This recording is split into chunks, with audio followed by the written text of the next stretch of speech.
안녕하세요. 옛이야기입니다. 옛이야기의 사연을 여러분들에게 읽어드릴 DJ 유진입니다.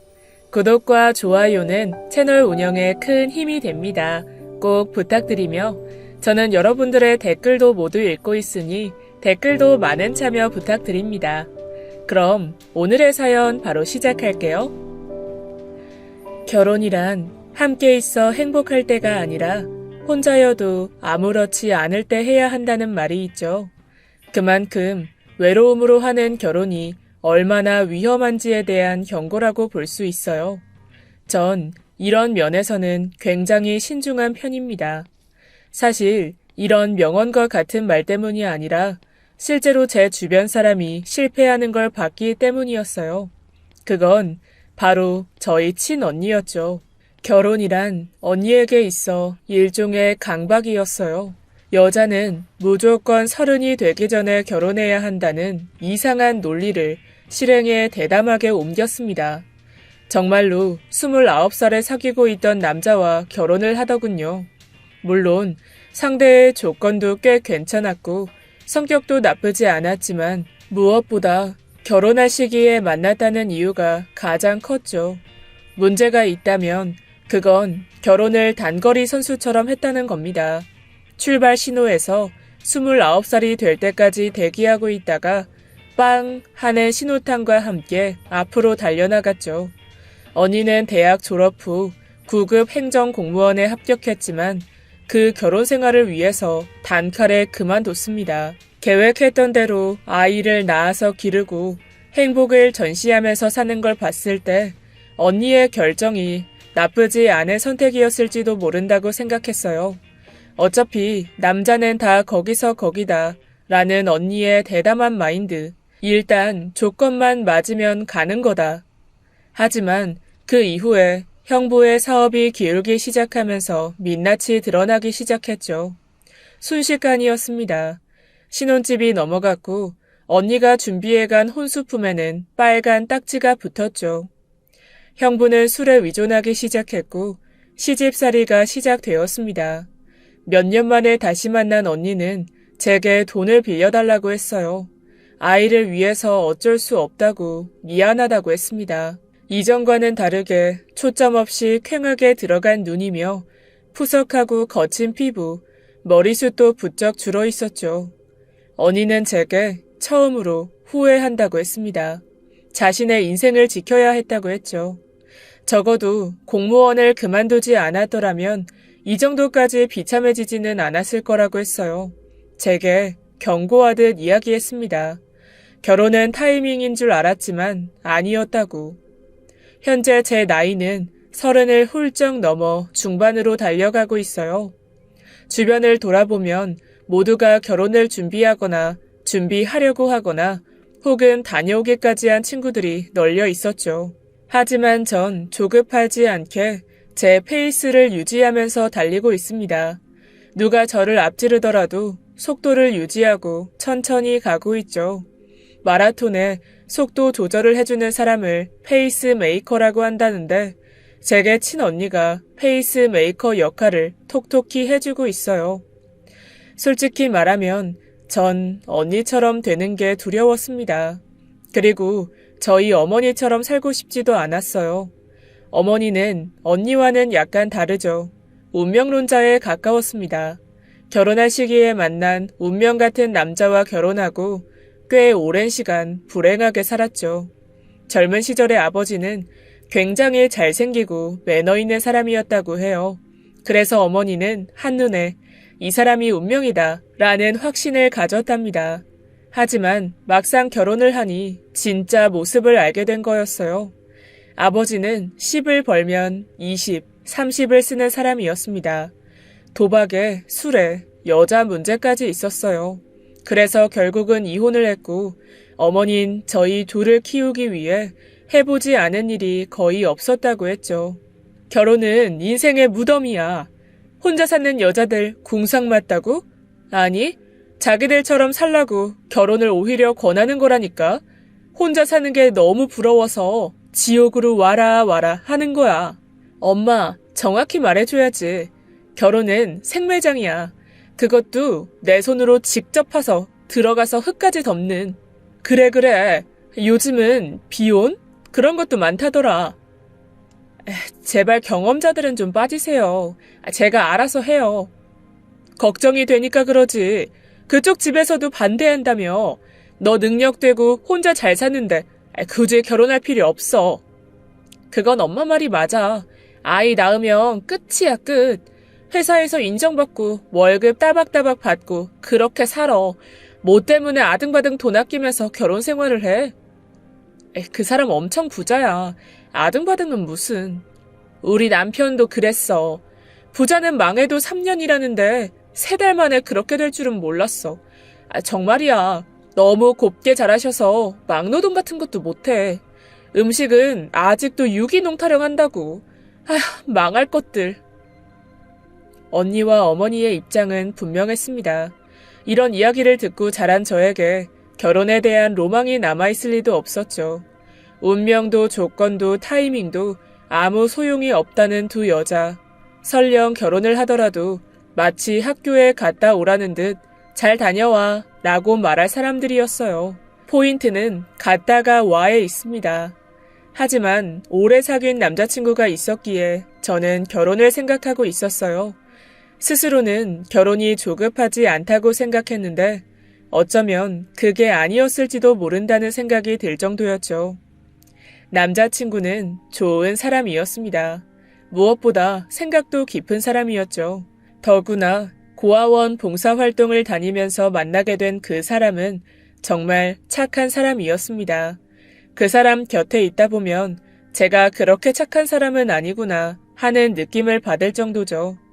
결혼 이야기가 오간 것은 꽤 오래 전이었습니다. 하지만 이런저런 이유로 미뤄졌죠. 일단 그 사람의 부모님이 저를 탐탁지 않게 생각하는 건 제 부모님의 이혼 사유 때문이었어요. 자기 혹시 나랑 결혼할 생각이 전혀 없어? 그래? 아니 솔직한 건 좋은데 꼭 그렇게까지 이야기해야 해? 몇 명이랑 바람을 피웠는지까지 말할 필요가 있냐고.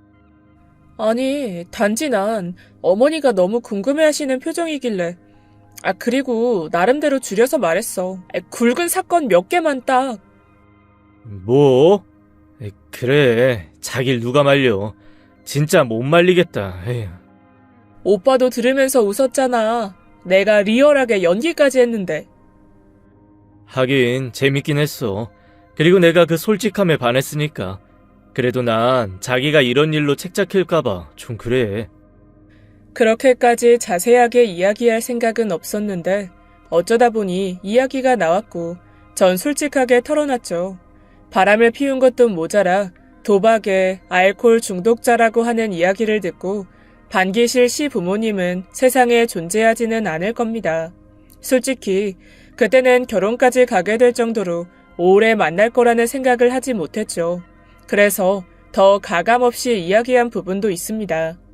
바람은 유전이라는 둥, 중독도 유전성이 강하다는 둥, 그런 생각이 뒤따라온 것은 누구라도 당연했겠죠. 하지만 실은 내색을 제 앞에서 하신 건 아니었습니다. 굳이? 하는 정도의 언짢은 느낌이랄까요? 제가 이야기 중에 내연녀의 머리채를 잡아서 다리를 걸어 넘어뜨렸다고 했을 때도 고개를 끄덕이시며 인자하고 어색하게 웃어주셨죠. 어떤 표정을 지어야 할지는 모르는 듯 했지만 최대한 저를 예의 있게 대하려고 노력하셨어요. 그래서 저는 좀 사는 사람들은 이렇구나 하는 이상한 부분에서 감동을 받았습니다. 특유의 여유로움이랄까요? 그런 게 느껴졌죠. 어떤 단어로 표현하기는 힘든데 그분들은 똥도 우아하게 쌀 것 같은 그런 느낌이었습니다. 그래서 딱히 집에서 반대한다고도 할 수 없었어요. 단지 결혼이 미뤄진 건 세계적인 감염병의 영향이 가장 컸습니다. 하객이 제한된 부분 때문에 시부모님이 시간을 두자고 하신 거였죠. 그렇게 미뤄지게 되면서 저희 어머니와 친언니가 그 틈을 비집고 제게 결혼은 무덤이니 생매장이니 하는 거였습니다. 어쩌면 제 결혼을 그 둘이 가장 반대한다고도 볼 수 있겠네요. 나 한 번쯤 해보고 싶었어. 이혼? 아니면 위자료 받는 거? 아니, 그런 거 말고. 언니는 절 노려보고는 목을 가다듬고 이야기했어요. 주례가 혹시 이 결혼에 반대하실 분 없습니까? 하면은 뒤에서 문 열고 여기요! 여기 반대합니다! 이런 거 말이야. 아, 언니는 그게 그렇게 하고 싶어? 알았어. 언니가 재혼하면 그때 해줄게. 나 큰맘 먹었어. 나 이혼 안 했거든? 왜 멀쩡한 가정을 깨트려? 난 결혼도 안 했거든? 왜 남의 결혼식에서 본인의 로망을 실현시키려고 하지? 원래 결혼은 식장에 들어가서도 나와서도 모르는 거야. 아, 진짜 엄마까지 또 그럴 거야? 어째서 그 집이 아니라 우리 집이 더 반대하냐고. 근데 생각해보니 당황스럽네. 아무리 내 딸이지만 여자 집이 이렇게 기우는데 결혼을 반대 안 한다고? 썩 내켜하진 않으셔도 직접적인 반대는 안 하셔.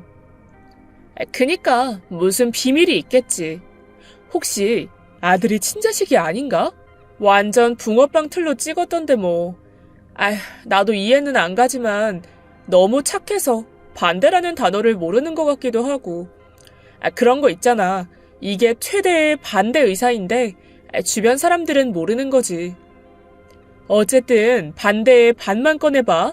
나도 보낼 생각 없어. 나도 절대로 안 보낼 거야. 어이없게도 제 결혼의 최대 난제였습니다. 그런데 얼마 가지 않아 반대를 외치는 사람이 한 명 더 추가됐죠.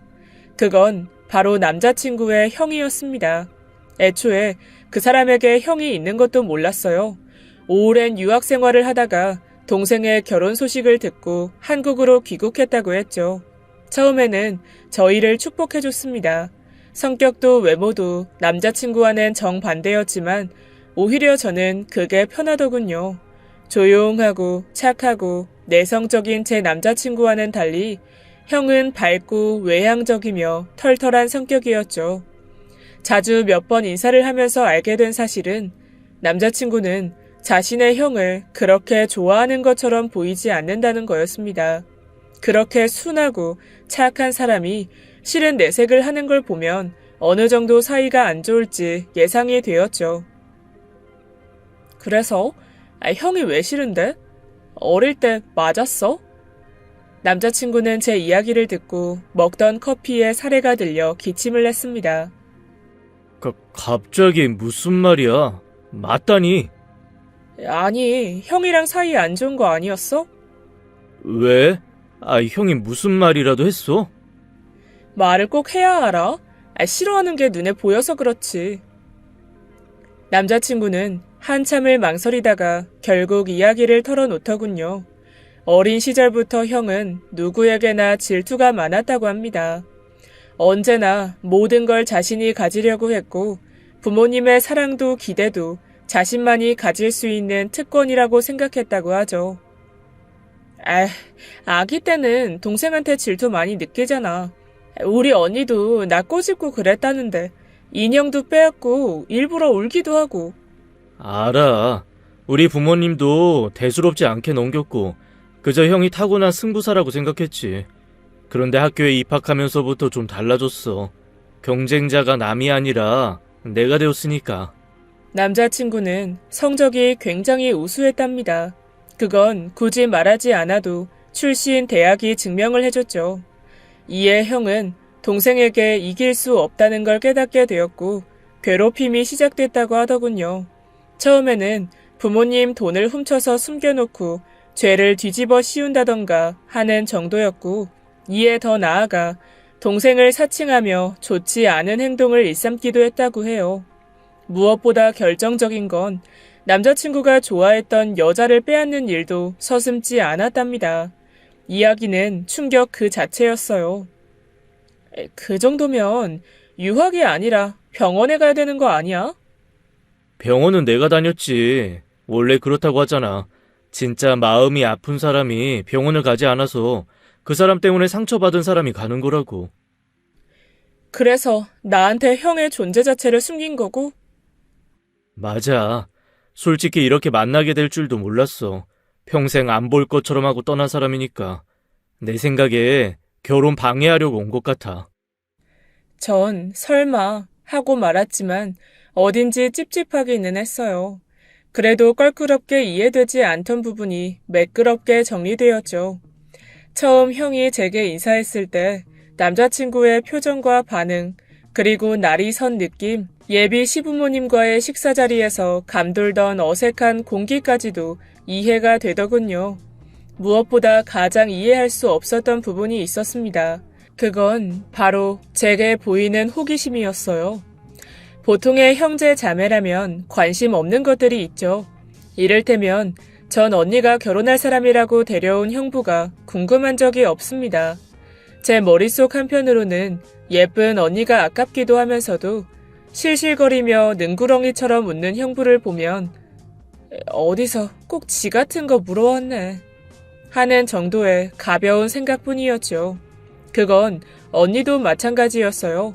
제 남자친구를 보고는 돈 많은 호구처럼 생겼으니 보증 안석에 교육하라고 했죠. 보통 그렇잖아요. 일단 외모를 보고 그 다음에는 능력, 그리고 보고 듣고 한 이야기들 안에서 떠올린 단점만 쏙 빼서 경고하기 마련이니까 말입니다. 보통 음식은 뭘 좋아하는지, 무슨 색깔을 좋아하는지, 알레르기가 있는지, 친구가 몇 명 있는지 이런 걸 궁금해하지는 않죠. 그런데 남자친구의 형은 제게 그런 호기심을 내비쳤다는 겁니다. 앞으로 형이 따로 연락하거나 하면 무조건 나한테 먼저 이야기해야 해. 알았어? 남자친구는 몇 번이고 제게 약속을 받아냈죠. 그러나 형이 더 빨랐어요. 그 이야기를 들었던 날 집으로 돌아가던 길에 형을 만나고 말았습니다. 어딘지 이국적인 분위기를 솔솔 풍기면서 자신의 친구들과 이야기를 하고 있었죠. 뒤늦게 절 발견하더니 오른손을 번쩍 들어서 반갑게 인사하더라고요. 어찌나 말을 잘하던지 제가 정신을 차렸을 때 이미 오른손에는 술잔을 들고 있었습니다. 당황스럽지만 오랜만에 모인 동창회 자리에 제가 끼어든 것이었죠. 뭔가 이상했어요.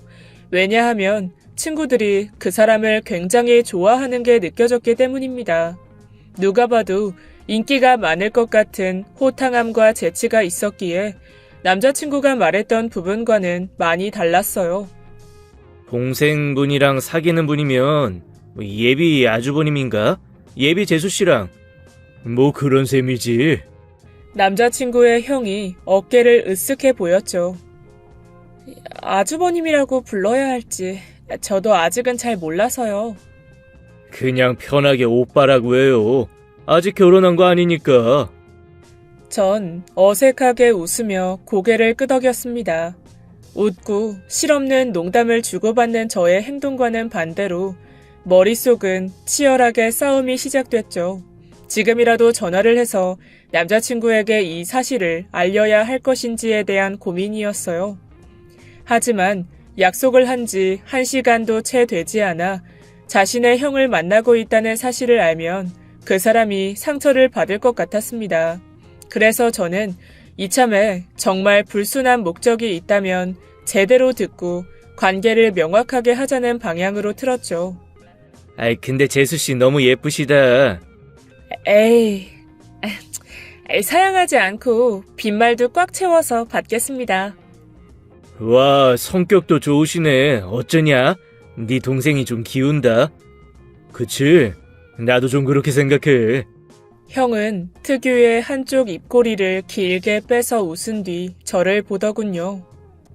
처음 결혼 소식 들었을 때는 뭐 그냥 그런가 했는데 막상 처음 실제로 보고 이야기하니까 동생이 부럽더라고. 세상에 이렇게 예쁜데 재밌고 유쾌하고 솔직한 사람이 있구나 하고. 그 눈빛, 머릿속이 하얗게 질리는 느낌이었습니다. 분명히 동생의 여자친구를 대하는 눈빛으로 보이지 않았어요. 누나를 찌르면 먹물 대신 느끼한 버터가 줄줄 새어나올 것 같았죠. 외국물을 심하게 먹어서 그런가? 오글오글하고 느글느글한 그런 느낌에 손끝이 오징어처럼 말려 들어갈 것 같았습니다. 그래서 저는 사람 좋은 미소를 유지하면서도 몸은 완전한 긴장 상태로 들어갔죠. 그 사람의 어설픈 유혹이 시작되었습니다. 아주버니의 친구들은 둘만 남겨놓고 사라졌다 나타나길 반복했죠. 그리고 술에 취한 척 제게 살짝살짝 기대기도 했습니다. 전 어깨를 들어 올려서 머리를 쳐냈죠. 내가 빙다리 핫바지로 보이나? 아주 애들이 따로 없었습니다. 잘 어울린다는 둥, 보기 좋은 한 쌍이라는 둥, 억지스럽게 저와 남자친구의 형을 칭찬하더라고요. 그 사람은 지나가는 사람이 봐도 일부러 그랬다는 걸 알 정도로 어색하게 제 옷에 술을 쏟았습니다. 이런 하면서 자신의 옷을 벗어주려고 했죠. 전 괜찮다고 하면서 제 겉옷을 벗었습니다. 제 머리카락 사이에 손을 집어넣고 귀엽다는 듯 헝클이기도 했어요. 전 머리를 질끈 묶어버렸죠. 마치 뭐든지 관통할 수 있는 창과 무엇이든 막을 수 있는 방패의 싸움 같았습니다. 무엇도 통하지 않자 저희는 자리를 옮겼어요. 노래방이었죠. 노래의 선곡이 참 그렇더라고요. 애절한 사랑을 노래한 정승환의 너였다면 이라는 노래였습니다. 내용은 짝사랑과 같은 이루지 못하는 사랑에 대한 고통의 감정을 호소하는 거였죠. 가사의 일부가 내가 너라면 그냥 날 사랑할 텐데 이니 얼마나 절절하겠습니까? 아주 잘 논다. 아주 잘 놀아. 어이가 없었습니다. 재수씨 부르는 친구들 옆에서 저를 보면서 목 놓아 그런 노래를 부르다니요. 설령 아무리 분위기 파악 못하고 발라드만 주구장창 부르는 사람이라고 해도 눈빛과 목소리는 솔직히 반칙이었습니다. 남자친구가 왜 그렇게 형을 그토록 경계하는지 충분히 알겠더군요. 확실히 여자들이 좋아할 것 같은 생김새였습니다. 훤칠한 키에 날렵한 눈, 단단해 보이는 턱과 높은 코까지 소위 여자들이 나쁜 남자라고 부를 것 같은 얼굴이었으니까요. 하지만 전 그런 나쁜 남자의 대표인 아버지의 딸이기 때문에 외모는 절대로 보지 않습니다. 그건 저희 언니도 마찬가지였어요. 그래서 제겐 절대로 통하지 않는 기술이었죠. 절 먼저 만났으면 좋았을 텐데 그렇지 않아요? 집에 가는 길 남자친구의 형의 입에서 튀어나왔습니다. 너무 지실 같아서 일반적인 여자라면 그냥 못 이기는 척 얼굴을 붉혔을 달콤한 말이었죠. 하지만 아쉽게도 제가 그 상대였어요. 그렇죠. 하필이면 동생을 먼저 만났네요. 네? 우습게도 자기가 오히려 놀라서 눈이 커졌습니다. 만나는데 순서 있어도 가는 데는 순서가 없다고 하죠. 그게 무슨... 왜 쿵부를 오래 마셨더니 못 알아듣나 봐요? 나 지금 되게 라임이 죽였는데 죽고 싶니? 라고 물은 거죠. 대체 저한테 왜 그러세요? 전 얼굴을 신경질적으로 긁었죠. 그리고는 남자친구의 형을 골목 구석으로 몰았습니다. 내가 제일 싫어하는 게 당신 같은 부류야. 바람둥이, 쓰레기, 그리고 성격 파탄자. 그 잘난 얼굴 그렇게 쓸 거면 차라리 날 주라. 내가 가족이 될지도 몰라서 참고 있었던 거지. 아니면 넌 이미 경찰서로 끌려갔어. 알아? 확 그냥. 그 사람은 당황했는지 벽에 몸을 바짝 붙이고 몸을 움찔하더라고요. 혹시 내 동생이 나에 대해서 뭐라고 했어요? 하면 뭐 어쩔 건데. 그게 중요해? 아이, 좋아. 그럼 내가 이 결혼 반대하면 어쩌려고? 해. 반대하시라고. 내가 결혼에 미친 거 같니? 그런데 제 반응에 그 사람이 미친 듯이 웃는 겁니다. 전 주먹으로 얼굴을 한 대 칠까 하다가 손바닥으로 등짝을 몇 대 휘갈겼죠. 집으로 돌아와서 살짝 후회했습니다. 하지만 한국에는 범죄자들이 분리할 때 써먹을 수 있는 게 있잖아요.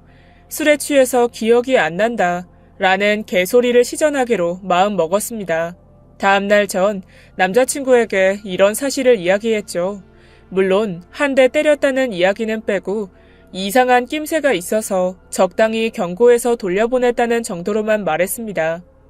나머지는 기억 안 나고 앞으로도 안 날 거라고 생각하고 생략했죠. 그냥 빨리 결혼식 올리자. 그게 좋겠어. 불안해서 그래? 그런 거 없다니까. 내가 아주 고운 말만 써서 타일렀어. 그냥 하자고. 어차피 나랑 하려고 한 거 아니야? 기다리라는 거 당신이었잖아. 부모님이 감염병 때문에 미루자고 한 거잖아. 그런데 갑자기? 말다툼이라는 걸 처음 하게 되었습니다. 항상 제 의견을 먼저 묻고 모든 걸 맞춰주던 사람이 180도로 변했죠. 전 놀라기도 했고 차라리 다행이라고 생각하기도 했어요. 허허 실실 웃는 남자친구를 보면 뭔가 이질적인 느낌이 들었기 때문이었습니다. 당황스러웠지만 어차피 하게 될 결혼이라 제가 어쩔 수 없이 굽히고 들어갔죠. 남자친구는 안심을 했고 반대로 저희 집은 난리가 났습니다. 언니는 얼마나 급했는지 말도 걸기 싫다는 시어머니를 깨워 아이도 맡기고 저희 집에 늦은 새벽에 쳐들어왔어요. 어머니는 속사포 같은 잔소리를 늘어놨죠. 뭐? 갑자기 결혼식을 진행한다고? 서류를 먼저? 그렇게 됐어. 어쩌다 보니 나도 알게 했다고. 엄마, 얘 좀 말려봐. 애가 땅 파고 들어가려고 하잖아. 서류라도 좀 늦게 하면 안 되는 거니? 갑자기 왜 그래? 그럴 일이 있어요. 나도 이해해. 그래서 그래. 내일 모레 상견례나 잘 준비해서 와. 알았지? 나 내일 출근해야 된다고. 그니까 집에 가. 그럴 일이 뭔지 당장 말 안 하면 넌 내일 출근 못해. 그건 내 생각도 같아. 잠잘 생각하지 마라. 진짜 이 아줌마들이. 결국 전 두 여자를 이기지 못하고 다 실토해야 했습니다. 형의 이야기부터 남자친구가 경계하는 이유까지요. 어머니의 표정은 급격하게 어두워졌고 친언니는 저를 따로 불러냈죠. 그리고는 잘생겼는지 묻더라고요. 진짜 이 호정 메이트가 미쳤어? 지금 그게 중요해? 보통 언니들이 다 이래? 나만 비정상적인 가족을 가진 거야 뭐야? 화내는 거 보니까 잘생겼구나? 맞지? 엄마, 언니 미쳤어. 이해해줘라. 남편 얼굴 봐라. 한숨 나오지? 엄마, 내가 누구 때문에 그렇게 된 건데? 얼굴이 다가 아니라며. 얼굴 뜯어먹고 살 거냐며. 아빠 얼굴 보고 만나서 이렇게 된 거라고 어릴 때부터 엄마가 주입했잖아. 근데 아니야. 내가 결혼하고 알았어. 얼굴이라도 뜯어먹어야 한다는 거. 생각해보니 그것도 틀린 말은 아니다. 너희 아버지가 그렇게 날 못살게 해도 얼굴 보면 또 힘이 나고는 했어. 인정한다. 이 변태 식인종들, 상견례가 걱정이 되었습니다. 하지만 의외로 막상 상견례에서는 언니와 엄마 모두 정상인인 것처럼 하셨죠. 무덤이나 생매장 같은 단어는 나오지 않았어요. 그저 호기심 가득한 눈으로 남자친구의 형만 보고 있었습니다. 중간중간에 피식피식 웃음이 새어나오기도 하더군요. 그런데 그 형은 마주 앉은 저를 뚫어져라 보고 있었죠. 식은 땀이 줄줄 흘렀습니다. 남자친구의 눈치를 살피고 시부모님의 눈치도 보느라 눈이 돌아가는 느낌이었죠.